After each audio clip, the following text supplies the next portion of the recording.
Hey, what's up YouTube? Me again. I thought I would do a little room update. It is about a week and a half after Donny now. Unfortunately I didn't pick anything up from there. There wasn't anything really that caught my eye or that I liked. And I've just noticed there's a handprint right there for my little girl. But yeah, there wasn't anything there really that I liked or fancied. So I just picked up like a bunch of supplies and stuff. But yeah, a couple of changes have happened to the reptile room, well, the reptile section of the room since Donny. But I'll get on them shortly. Pretty much just want to show you the new bosque setup. I mean, this side here doesn't really look any different at all. But over here I've actually removed all the soil, changed the soil and whatnot, and fully buried the cork bark tube, which makes for a burrow hide for her, and you can just see her head in there for the female bosque. Yeah, so revamped that up, changed the soil, whatnot, buried the entire 3-foot length of cork bark tube, fiddled around with the settings over here for the heat and whatnot, because obviously these MVB can't be started at all. They're mercury vapor bulbs. They can't be put on a dimmer, they can't be put on an on-off. They're full of weird technical stuff. I mean, they're obviously self-ballast, and they've got a little thermostat, if you like, on the inside, and if they get too hot they will actually shut themselves down.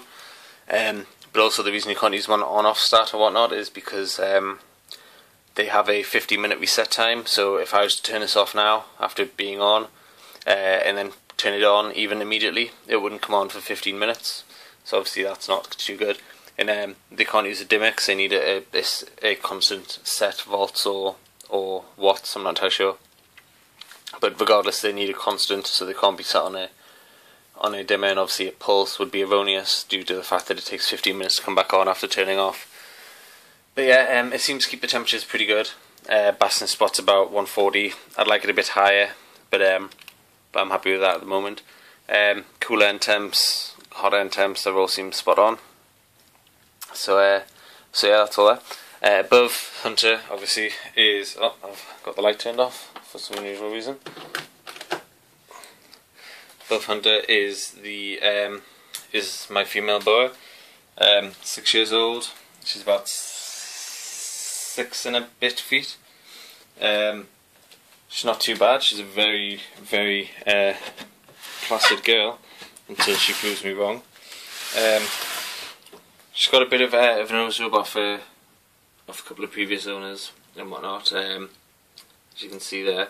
But I mean, apart from that, she's in perfect health and whatnot. She's great. She's a great girl. She feeds on jumbo rats. For some reason, she doesn't like small rabbits. So it's just jumbo rats for her. But I mean, she seems to be getting on pretty well. For some reason, she loves this cool end. I think it's because she can wedge herself like this. Even though, I mean, up here, the hot spot, or pretty much here where the temperature and whatnot is, the thermometer even in the stat, it's about 31, 32, and then the average, and then the air temp, as you can see here, is 28. But that's gone down a tiny bit. That's dropped about 0.2 or 0.3 degrees. Because obviously I've got this now open.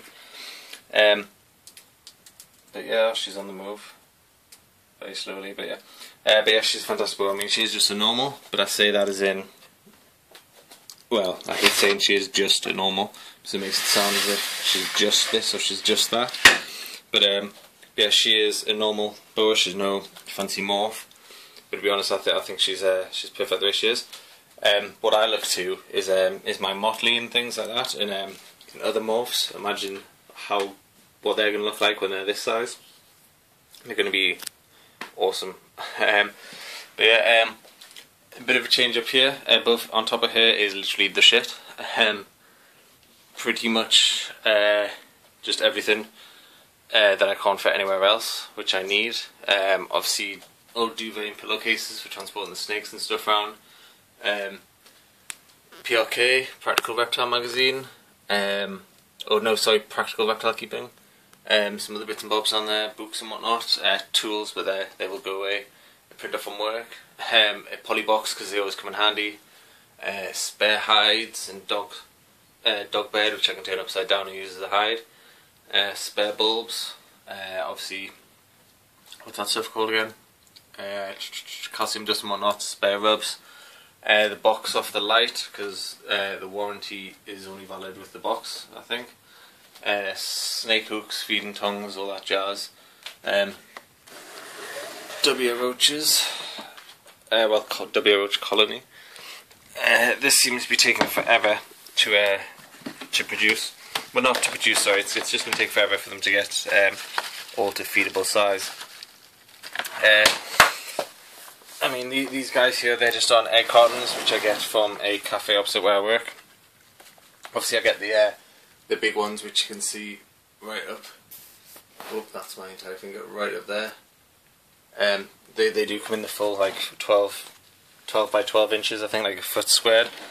But obviously I cut them down because this box isn't quite that big. I've got there's some dry dog food there. There's some what's this called? Some lettuce. Completely blank there. They're on like a porridge substrate, which you can see down there, and then obviously they're on this. I mean, there is quite a few in here, but they're all like quite small still. Actually, so I'll move this one so you can see in the light. There we go. But they are all. There is a couple of adults in there, but there's not that many adults, if I'm honest with you. But as you can see, there's quite a few juvenile ones.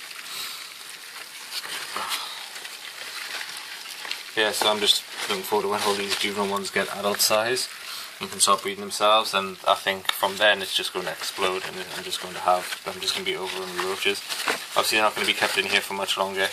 I'm going to get a big opaque box to put them in, because obviously they prefer darkness. They are a nocturnal, I was going to say nocturnal reptile, they are a nocturnal insect, so they do prefer the dark, damp, hot areas and all that jazz. So yeah, an opaque box will, because obviously this one isn't the best. I mean, you can see my hand through there. So this is probably the crappiest sort of opaque I've ever seen in my life. But yeah, it's not bad for what I would need it for at the minute, and where it is on the in my little pile of shit up at the top, it does seem pretty dark. I mean, oh, it goes in this slide here. Oh, well, it doesn't until I drop it.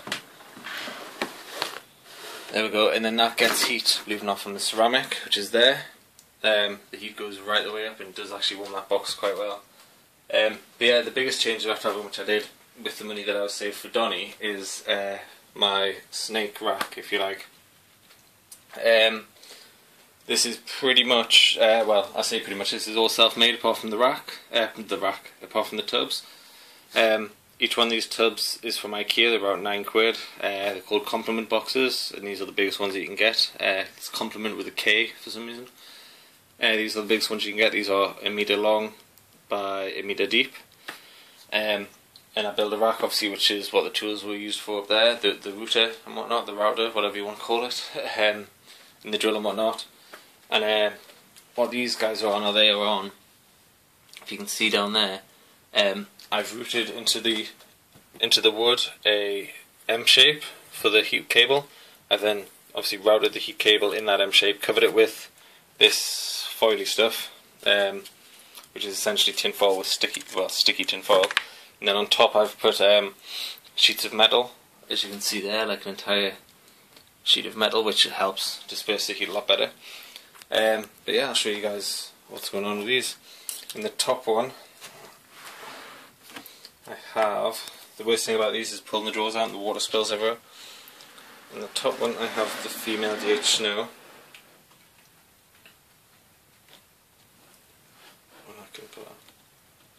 Yeah, I have the female DH snow here. These all just fed quite recently. I say quite recently, I mean a couple of days ago, so they are alright to handle. This is the female DH Snow, captive bred 10, so she's 3 and a bit years old at the minute. She's really tame, she's fantastic. She's got a name among my friends as Bertha for some reason, because she was the biggest snake I had before. Susie is I call the big one over here. That's Susie and this would be Bertha. But what I like about this girl is a double things on the tail there. That's 1, 2, 1, 2 joined together. So yeah, and she's got quite vividly white things between the saddles here, which I quite like as well, and the gaps in the head spear. But she's perfectly tame. She's a really nice snake. She's not as big as I think she should be for a captive bred 10, but she's still pretty big. She's about 4.5, 5 foot or so. I'm not sure actually. I'll have to measure it. I'm thinking about getting some of those luggage scales. Like essentially, it's a scale on a hook. Put her in a pillowcase. Forgetting all my words today, guys. Put her in a pillowcase and hook it onto there, and then that'll tell me the weight of her. Because obviously the scales I've got aren't going to cut it for this girl. But yes, that's the female DH Snow. Hopefully she'll go back in nicely. Yep, counted my chickens well before they hatch there.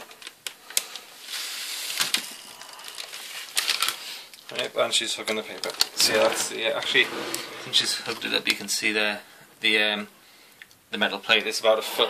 Oh, she's breaking everything now. It's about a foot long and a foot deep, so it helps disperse the heat a bit better. Right, that's her in there. And the next one down is Valentine, my first boa. Now she normally hides under. Oh, she hasn't.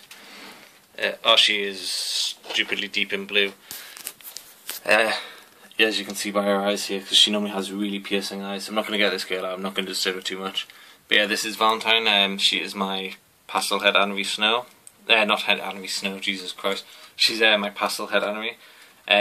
She's a bit dirty, if you like, for being a pastel, but when she's out shed, I'll make another video and show you guys she is quite pastel-y colours. Even if she's not a pastel, she's still head Anery. Either way, she's still really nice snake. Even though she's in blue by stupid amounts. And why does the camera? There we go. So yeah, that's the female head Anery. Oh my god, one more drops. Down from here is the always happy male DH Snow. Yeah, he's not in blue or anything, so I can get this guy out. He's probably I'd say the worst of my boas, but he's not even that bad. He's just the one that's probably most likely to bite me. But yeah, this guy is a male DH Snow, captive bred 10 as well. And I just love the markings on this guy. He's really light, and his tail is stupidly white with the red markings on. This is the guy that's got the heart right there, the red heart. This has become known from my friends as Dave for some reason. I'm not entirely sure why, but yeah, this is Dave, the snake. Again, a bit like the female DH Snow, he's not as big as I'd like or expect a captive bred 10 to be, but he's still a really nice snake. He is probably the worst tempered of them all. He's never struck or anything, but he's always the one that gets into those positions and just doesn't like being handled too much. Obviously there's a lot worse boas out there that do not like getting handled at all and you end up bleeding, but this is probably the worst one I have in my collection. So yes, this is the male DH Snow. I'll pop him back in before.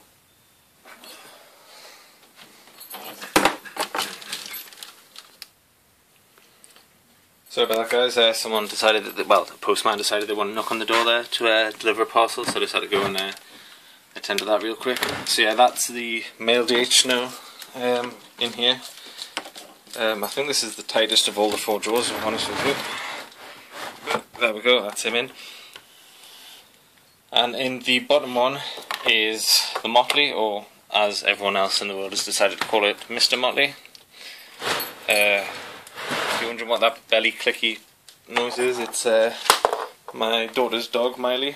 Not entirely sure what morph she is, so I don't think they do little shit morphs, but yeah, this is Miley. She is gorgeous for what she's worth, but yeah. Miley, go away because you'll get bit, and then I'll have to laugh. So yeah, inside here is the Motley. 2 seconds, guys. Miley. Is the Motley. So that guy's just getting Miley out of the way there, so I can get this guy out for you guys. This is the Motley. This guy came from Monte Pinto in, well, I wouldn't say fairly close to where I live, but it's about a 40-minute drive away from me. As you can see, he's really dark. He's a gorgeous snake. I can't wait for him to get bigger. He's going to look fantastic. But yeah, he's captive bird 12, so he's not doing too bad. He can. I don't feed it often. It was a mistake once, but he has taken a small rat previously.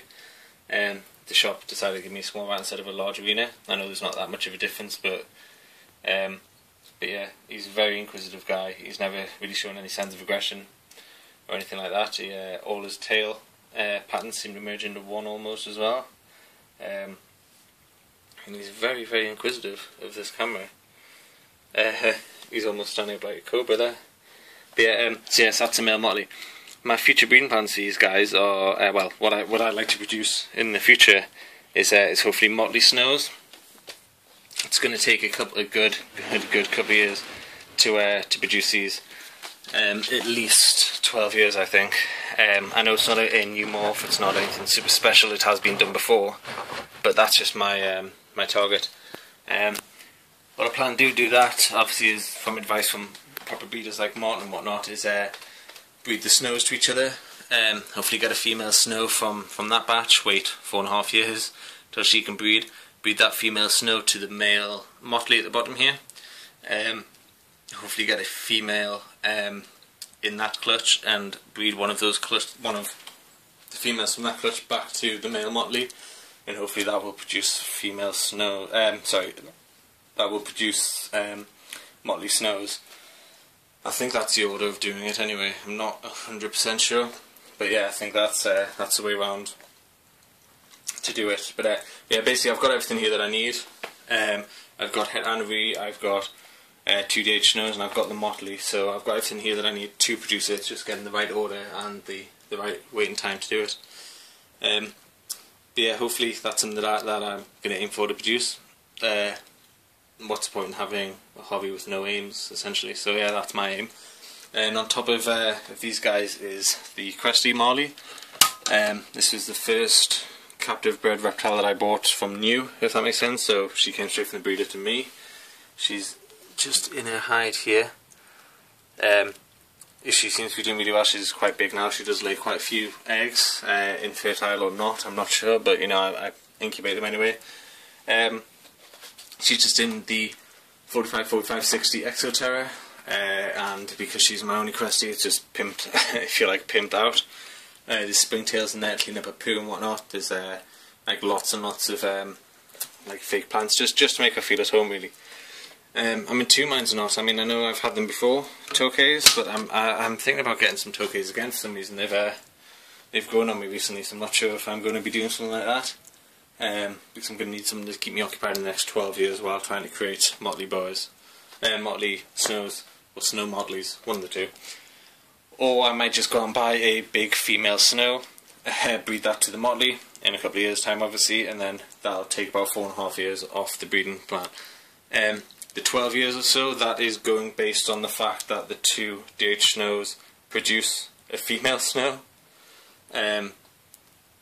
Because without that female snow, I can't breed it to the male motley to get that clutch of hets to breed back to the male motley. So I need a female snow from these two. Not these two. Tub 1 and Tub 3. I need a female snow from that pairing, which might take 8 years. Might not be not 8 years. Sorry, it might not be this season. It might be next season. So that adds another year on to how old that female snow is going to be. So that'll be another 5.5 years away before I get a breedable female snow. Or it could be the year after that. So that could be 6.5 years away before I get that female snow. Never mind. Well, that breedable female snow. Never mind old enough to put to the motley. But yeah, that's all confusing and stuff. So what I think I'll do is I think I'm going to go and research that, make sure I've got that combination and whatnot right. Then I might make a video on what I'm going to do for that. But yeah, the reason I built that stack there, it's got a bit of a gap on the bottom there, and that's so they're not on the ground, and also to bring it up to a level. So I've got like a prep desk here, if you like, which is I put perspex on, so I can defrost the rats on here without putting them on the bare wood, for the wood to soak up the crap, the water and all that, and then swell and break. It just means I've got somewhere to put stuff. You know what I mean? When you come in, you want to put your substrate down, your food down somewhere to feed the animals, or while it defrosts and whatnot. I've got somewhere for the water bottles and the sanitizing gel and stuff, and it's just all the electronics all up here. I wouldn't say neatly, but they're on alright. Temp gun and whatnot. But yeah, so yeah guys, that is the room for now. But plan is hopefully, when I know that these guys are gravid, is I'll either build on top of this rack, so obviously I can put another one of these on top of there, either a hatching rack which will either be smaller, 3 per row, so it'll be 1, 2, 3, 4, 5, 6, 7, 8, 9, 10, 11, 12, so on forth, or I might do 4 per row, or I might do 2 per row, or if I get any more bigger boas I might just put them in there.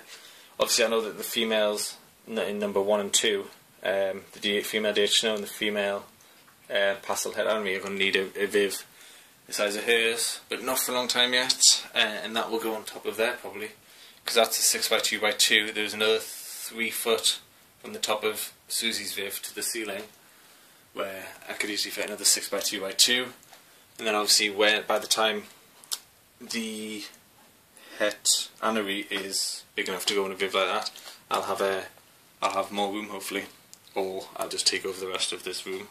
But yeah guys, so thanks for watching. I know I've been bagging on a lot about shit that people don't really give a crap about, but there we go, these are my videos, it's what I talk about that counts. So if you like it, hit subscribe and like and all that jazz.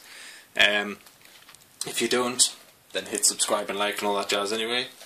And I'll catch you guys next time with hopefully the correct combination of doing this and maybe tokays, maybe not, we'll see what happens. So yeah, thanks for watching guys, bye bye.